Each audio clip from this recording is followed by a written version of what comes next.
Your mortgage rate is around 6.5% right now. You probably think your bank chose that number. It did not. A market most people have never looked at chose it for them. That market is the bond market. In the United States alone, it is worth more than $58 trillion. In 2022, it had its worst year since 1842. People who believed they were playing it safe lost 13% in 12 months. By the end of this video, you will know exactly what every move in this market costs you in dollars. Welcome to Rigged Numbers, where we expose the financial systems quietly working against you and give you the math to fight back. Subscribe if you want the math, not the hype. Let me start with what a bond actually is. A bond is a piece of paper that says someone owes you money. You hand the government $1,000 today. They promise to pay it back later, with interest along the way. That is the entire idea. A bond is just a loan you own instead of a loan you owe. Here is the part that traps people. When you buy a bond, the interest it pays is fixed, but the price of that bond is not fixed at all.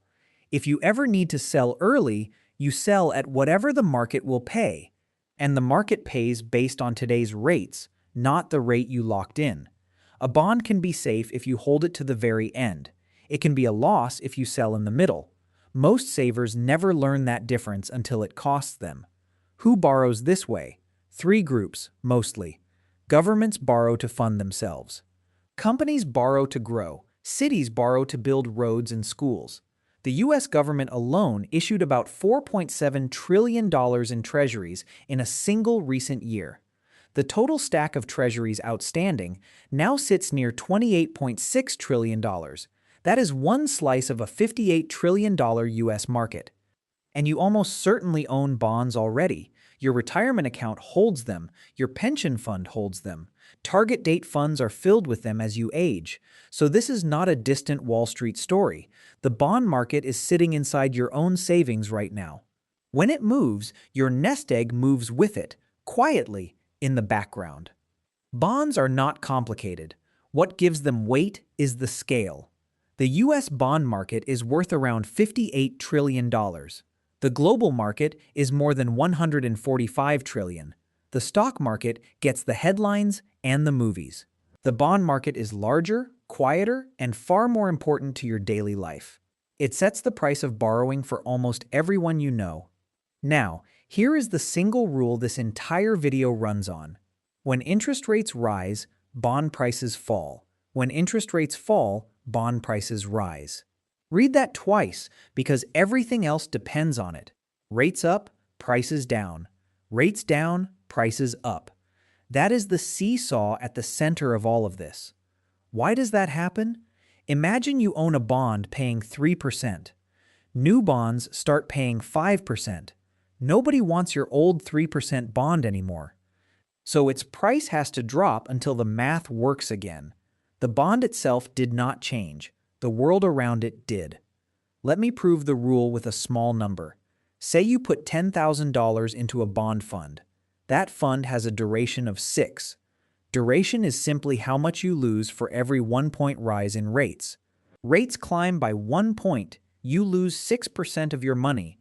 That is $600 gone on something sold to you as safe.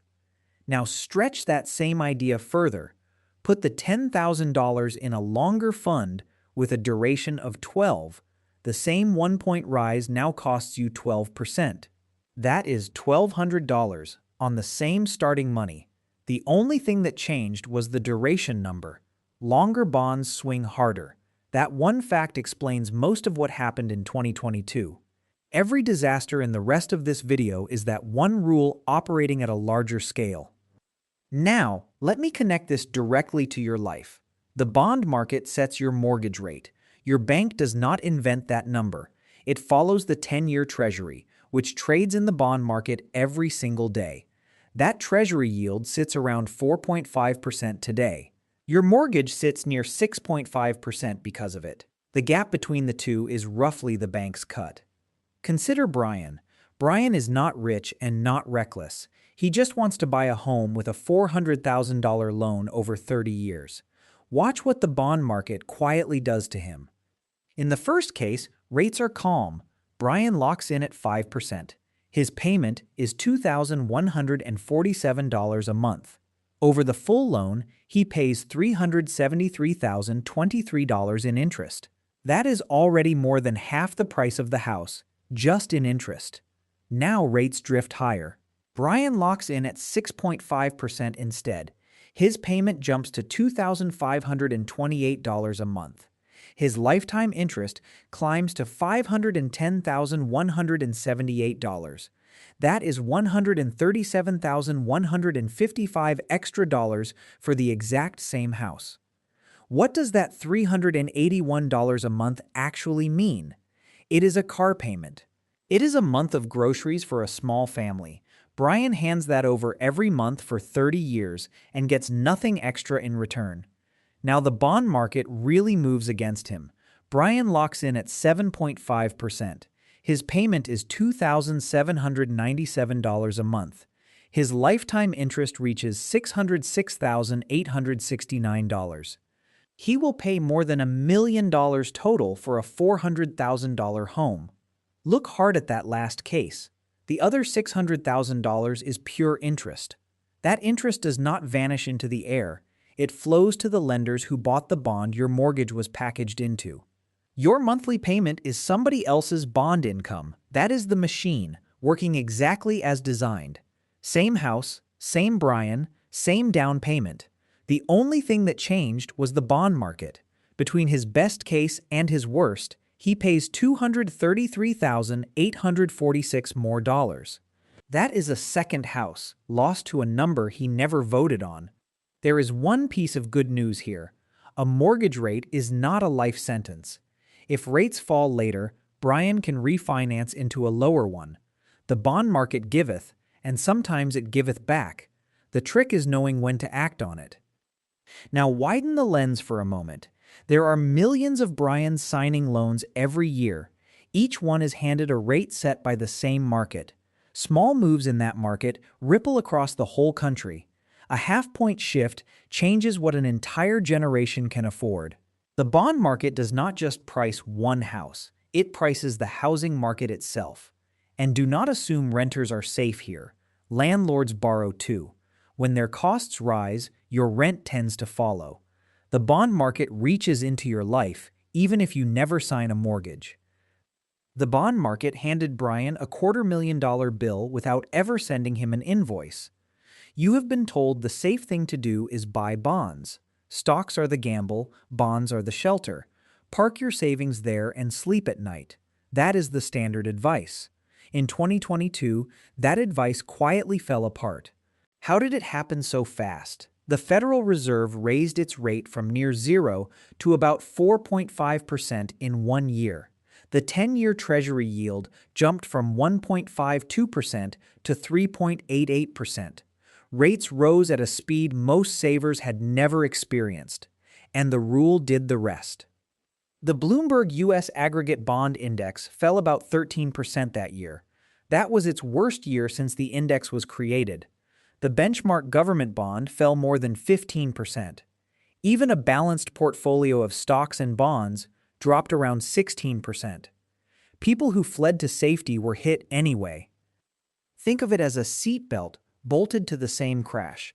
The thing meant to protect you was tied to the thing hurting you. Rates rose fast, and the rule did the rest.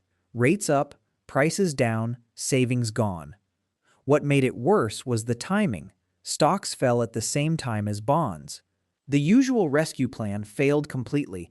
When stocks drop, bonds are supposed to hold steady and cushion you. In 2022, both fell together. There was nowhere safe to stand. For anyone near retirement, that mix was brutal. They had the least time to recover and the most money exposed. Consider Susan, a retiree. Susan held $500,000 in a standard 60-40 portfolio.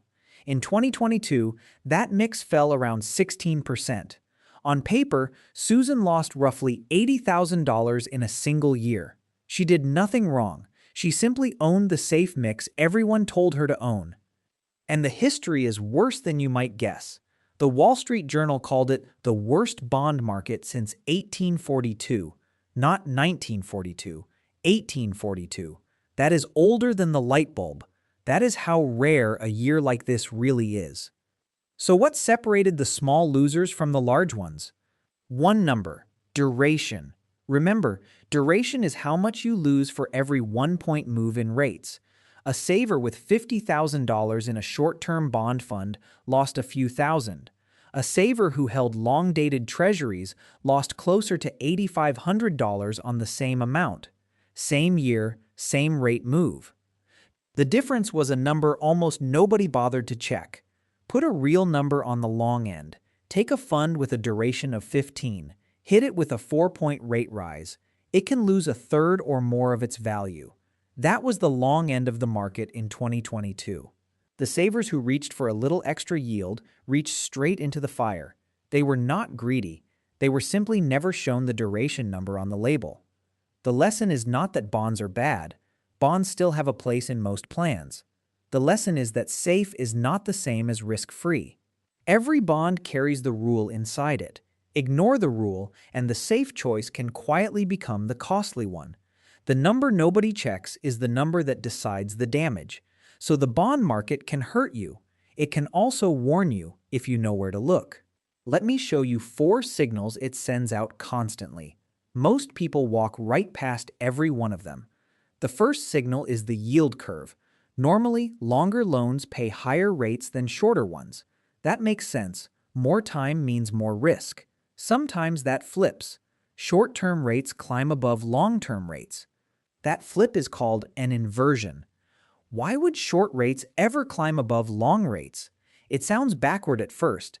It happens when investors expect the economy to slow down. They believe the Fed will cut rates later to rescue it, so they rush to lock in today's long rates before they fall. That demand pushes long yields down, below the short ones.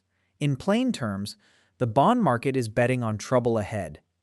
Here is why you should care. Before all 10 U.S. recessions since 1955, the yield curve inverted first. The Federal Reserve has studied this directly. The bond market called every single one of those downturns before the experts did. 10 for 10, across 70 years. No forecaster on television holds a record like that. The warning is early, not instant. After the curve inverts, a recession has tended to follow within 6 to 24 months. That is a wide window, not a fixed date. So treat an inversion as a reason to check your footing. The bond market gives you lead time.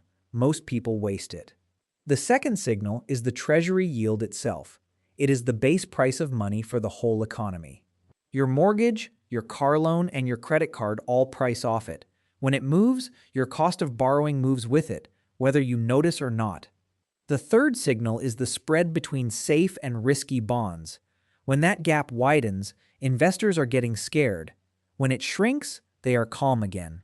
It is fear and confidence, written down in numbers you can actually read. When you hear that borrowing is getting tighter for companies, that is the spread widening. A calm spread means easy money. A wide spread means the market sees storms coming. The fourth thing is worth knowing too. Most people assume the Federal Reserve controls these rates. It sets the very short-term rate, yes, but the longer rates that drive your mortgage trade freely in the bond market. The market often moves first, and the Fed follows behind. The bond market is not waiting for anyone's permission. Every one of these signals is the same rule from earlier, dressed in new clothes. Rates move, prices move, and the bond market tells you what it expects before anyone steps up to a microphone. So what do you actually do with all of this? 4 concrete moves, starting today. First, before you lock any mortgage, check the 10-year Treasury yield. You can find it in seconds on any finance site. If it is climbing fast, your rate is about to follow. If it is falling, you may want to wait a beat. This is the single most useful number you are not watching. Second, check the duration of any bond fund you own. If you cannot name it, you are carrying a risk you cannot measure. A duration of 2 is calm water. A duration of 15 is a long way to fall when rates rise. The number is usually listed right on the fund's page. Third, watch the gap between the 10-year and the 2-year Treasury. When the short rate climbs above the long rate, the bond market is nervous. Treat that as a yellow light, not a promise. It buys you time to prepare if you act on it. Fourth, shop your rate hard and lock it when the timing suits you. A single percentage point is not a rounding error. On a loan the size of Brian's, it is real money. And if rates drop later, be ready to refinance fast. None of these 4 moves requires a finance degree. They require 10 minutes and the willingness to look. The people who lose the most here are not the dumbest, they are the ones who never checked. Return to Brian one last time. Picture 2 versions of him. The first version locks his rate at 6.5%. The second waits and ends up at 7.5%. Brian saves $269 every month. Over the life of the loan, that is $96,691. 1 point, 1 decision. Nearly $100,000 that stays in his pocket instead of the bank's. Here is the way to hold all of this in your head. The bond market is the closest thing the economy has to a check engine light. It flashes long before the damage shows up on your dashboard. The trouble is, almost nobody ever bothers to look at it. The people who understand this are not smarter than you. They just stopped pretending it was boring. You now know more than most people ever will about the market that quietly prices your entire life. That alone puts you ahead of the room. Most people will spend their whole lives paying this market without once learning its name. You just learned it. I built a calculator that runs these exact numbers on your own mortgage and your own savings. The link is in the description below. Plug in your figures and see what a single point really costs you over 30 years. Start with one number this week. Open any finance app and find the 10-year Treasury yield. Watch it for a few days. You will start to see the lever that moves your mortgage, your loans, and your savings. Once you see it, you cannot unsee it. If this connected the dots for you, hit like. Subscribe for the next one, where we take apart another system quietly working against you.